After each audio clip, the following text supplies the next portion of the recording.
Hi guys, may gabi sa iyong tanan. So this is a follow-up video with what is currently happening and how we are going to contribute to a positive change in our country. So actually, to be honest, wala ko kay sa mood ron mag-video because what happened to tatay di kong like, guol ko para niya. But before ko nabuhat ani, the latest, I watched the news with the latest update and also sa interview sa ni VP Sara dito.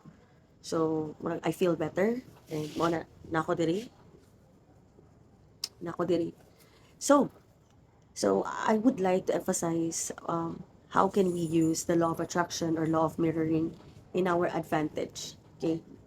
Um, the fact na gibuhat ni Marcos or ang atong current government, kisa pa may leader sa atong current government, si Marcos, di ba? Di mailhan ni nga, di niya kaya si Duterte. Dili niya kaya ipakulong si Duterte, i-trial din sa atong nasod. Mo nang gihatod niya dito sa dahig. So, kana palang daan, ang ako nakita siya, powerlessness. Masing dili ta, masing dili ta kanang member sa ICC, di ba? Crazy, like really crazy. Gihatod niya dito. Murag kingwa, no? So, kana palang daan, in-resistant na siya. So, based on law of attraction or law of mirroring, what you resist persists. So, natay, tako kay itong chance of winning. Nga medyo naulian na po ko gamay, kay, kuan, kanang, niingon na okay lang siya, well rested daw yung si Sarah, si Tatay Digong, and uh, mag-relax lang daw ta, di na ta mabalaka, kay there is a time for reckoning. So, naradya po na sila yung panahon.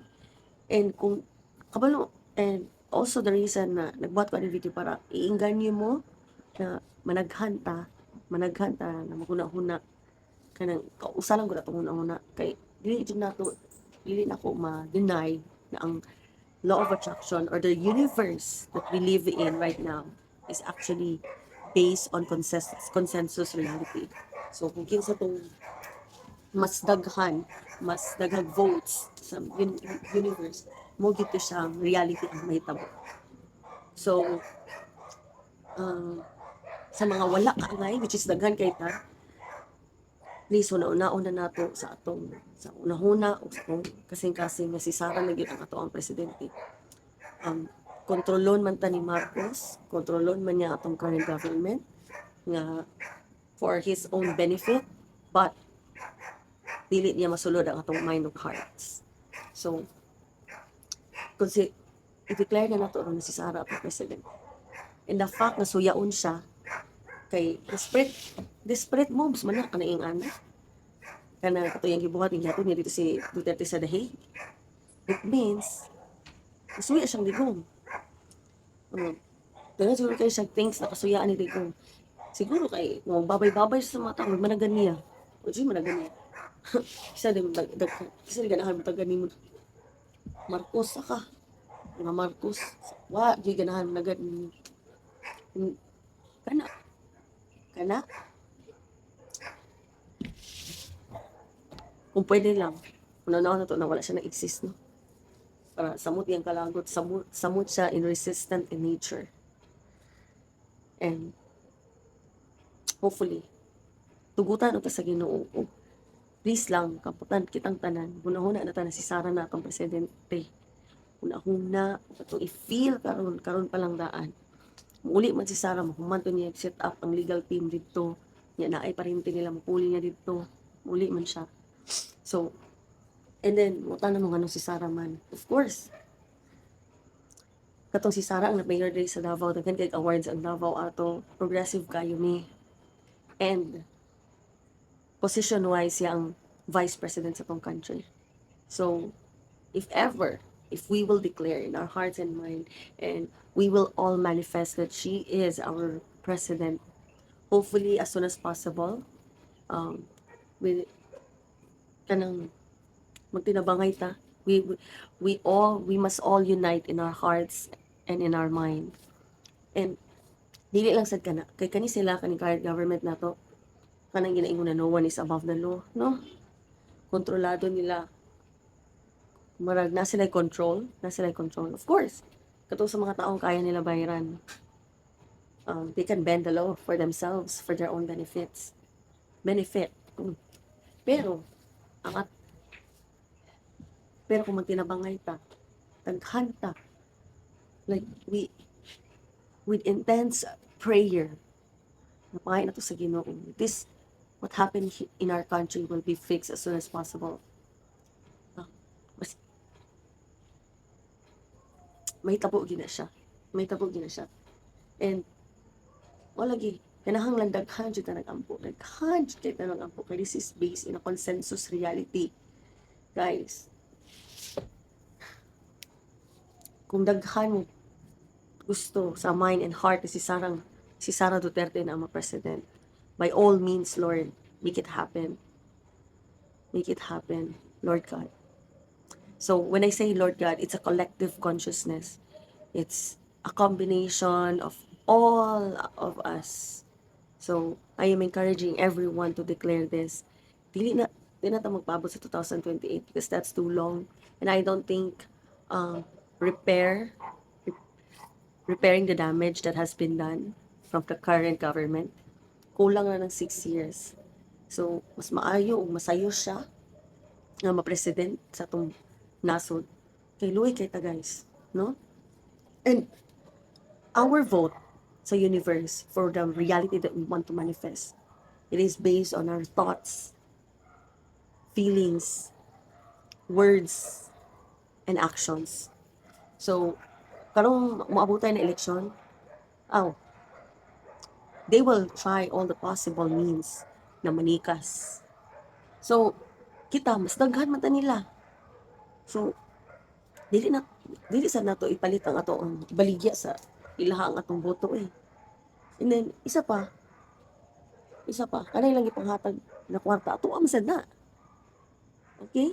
So, who, kinsa man gani ang candidate na imong napili, mo na ibutara. Dawata lang kwarta. Gili ka mo pa dalaan na nila. Wala ko niingon na perfect si Sara. Pero, sa problema na giagian na to ron, siya ra sa makasulban ani. Sa tanan ha, sa tanang politiko. No? And, kung inyo siyang pasulod niya, kung dili tungod niya, dili may tabo. Come on guys, tao lang sa si Sara, dili siya perfecto. No? Wala din mo na ilan masing kausa. Kung gani na ilan, gini ko. No? So, kuan. And mas maayo po nga,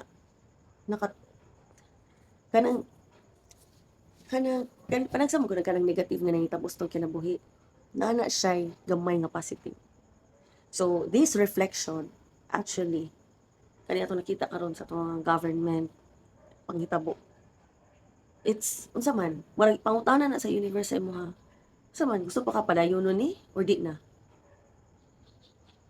Okay? It's a free will. We live in a universe nga naapoy duality, na black-white, positive-negative. And that is because for us to exercise our free will. So karon murag below the belt na kayo ang gobyerno karon atong current government. So it's a no for me, and I hope that it's a no for you. So let's give Sara a chance to fix this problem. And so mo lang akong hangi sa inyo ha, guys. And kuan sa kaning mga kabuang sa current government, like padala si Digong dito pamaligya sa tong gold, siruhan na tong PhilHealth, kanang silang mga kabuang buhat na kanang below the belt ba, nga makalagot, hindi mo maiwasan na malikas.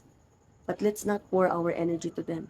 Let's pour our energy to Sara for her to become a president as soon as possible.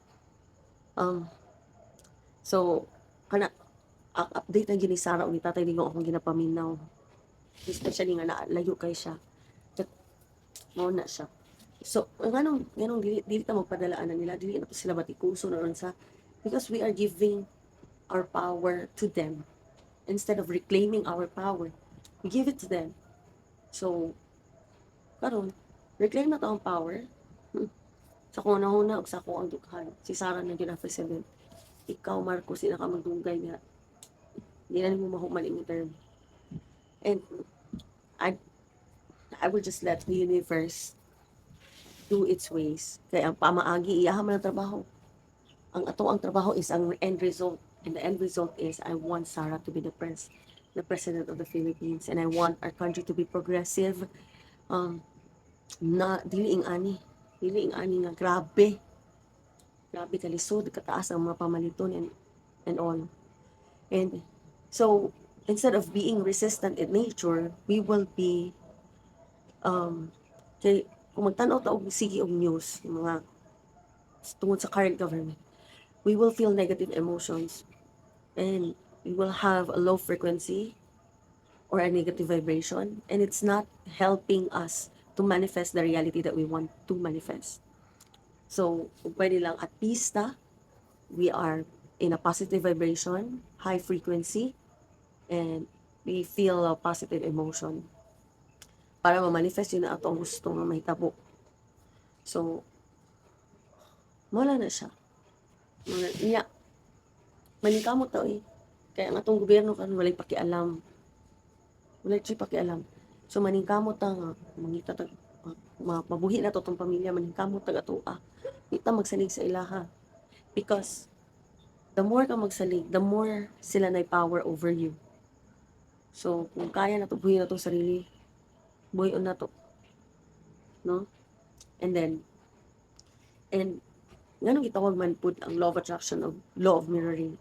Because, what we see right now is a reflection of what is really inside us. So, like what I mentioned in my first video, that itong pagpadala kang digong sa The Hague, it's a reflection of Filipinos' own powerlessness. So, kung sa tinuod lang, based sa atong history, nadyo ta anak itang tanan. But, even dili ta mag-focus ana sa negative, we will focus on the positive. So, focus ata sa positive ron, guys. I would like to have, or I would like to see more positive change in our country in the future. So, focus na ta sa positive for now. Kay, kung sige batikos, it's a waste of time. Actually, I didn't expect that my YouTube channel will talk about politics. That's the last topic that I want to discuss. I want to discuss like parenting, manifestation. So, gusto na ko nga magtinabangay ta to manifest the reality that we want to create. So, kana dili na nato na i-mention na atong current government, di nato na siya pansinon. Kay mugara siya, and focus lang ta sa atong gusto na may tabo. Unsa pa ba?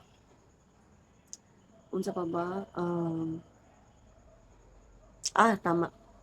So, law of mirroring is a law reflection, because it's like you're looking into a mirror. So, diba katong pagpadala, na-feel dyan ako, or nakita dyan ako, pagpadala ni Duterte sa The Hague, na-feel dyan ako, wow, powerlessness, reflect yun sa mirror.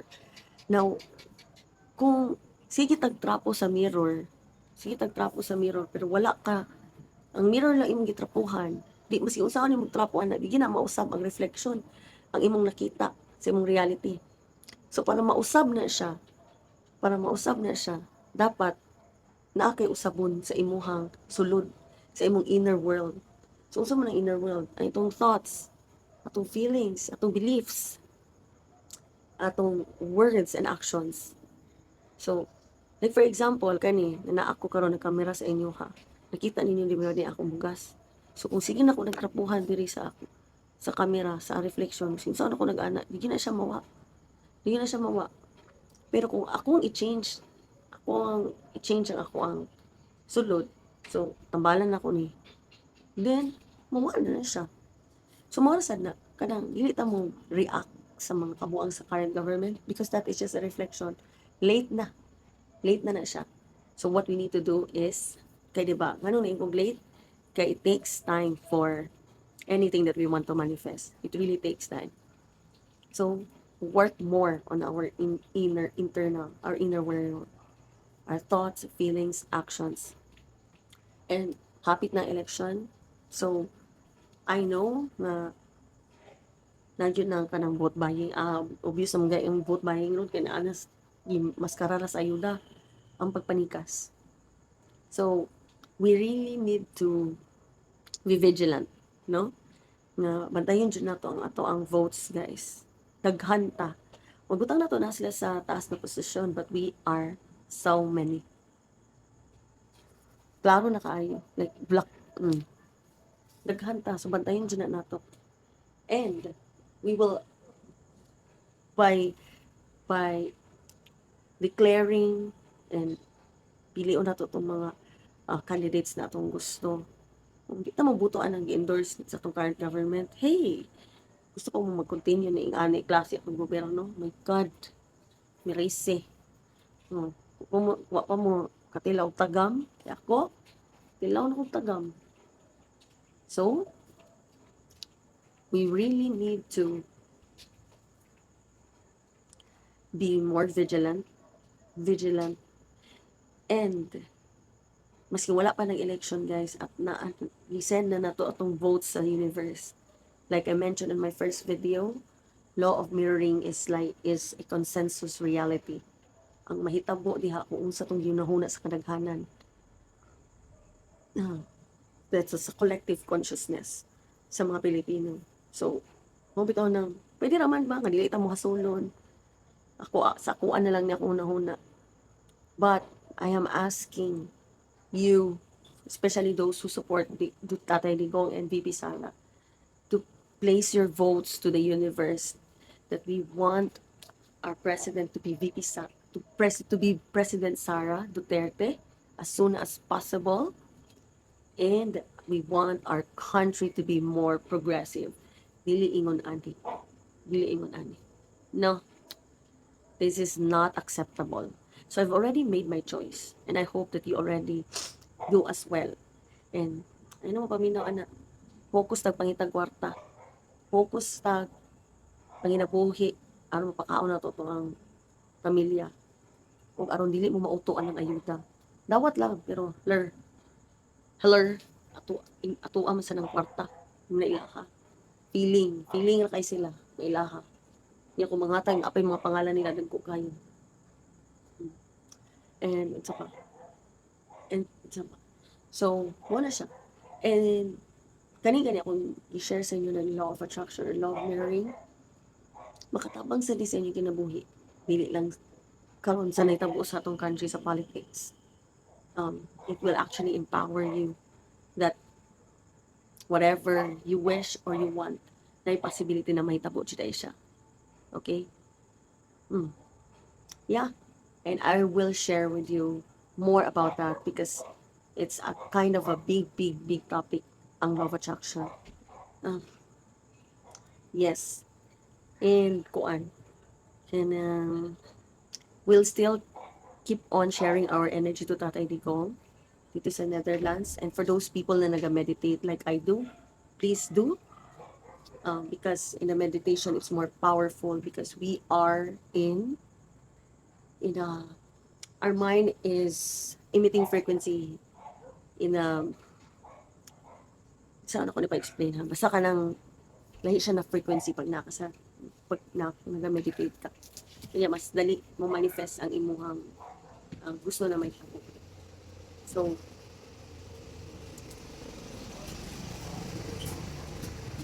yeah, o lang na siya. So, wala man nata na. And then, yeah, sa mga wala pa nag-meditate, just think of the reality that you want to happen. So, I think of Sarah as our president. So, ako siya i-imagine. And then, i-imagine ako na atong country is progressive. And then once I feel that hope or mura ka na, empowerment, inhale, exhale. So, kanang na-feel na ko nga empowerment within me. Ako na siyang ipadako na mo fill in sa entire auric field na ko to the tiniest molecular or atomic level sa akong being. So, that way, isend na nako sa universe ang akong vote. Mo ni ako understand. This is what I want, Lord God. Boom. Mm. So, and then minhawa lang. Ano. So, yeah. So, kailangan lang mag-relax ta. So, pag mag-focus sa mga current news, sa mga kabuang sa atong current government, we can't be relaxed. We feel stress and it's hard to manifest if we feel that way. So, mo na siya. And, sa pa ba? Sa pa ba kung so this is law of attraction when it comes to our politics here in the Philippines, and hopefully God save Philippines, because God is God is collective consciousness, so magdepende yapon na ito guys. So I'm hoping na daghan kita mag-ampo, daghan para mabago niya to ang Pilipinas. So ipakita na ni Digong kung unsa siya ka-patriotic, and hopefully all of us will copy him for his love to our country. And I guess that's all for today. And have a good night to everyone. Bye bye.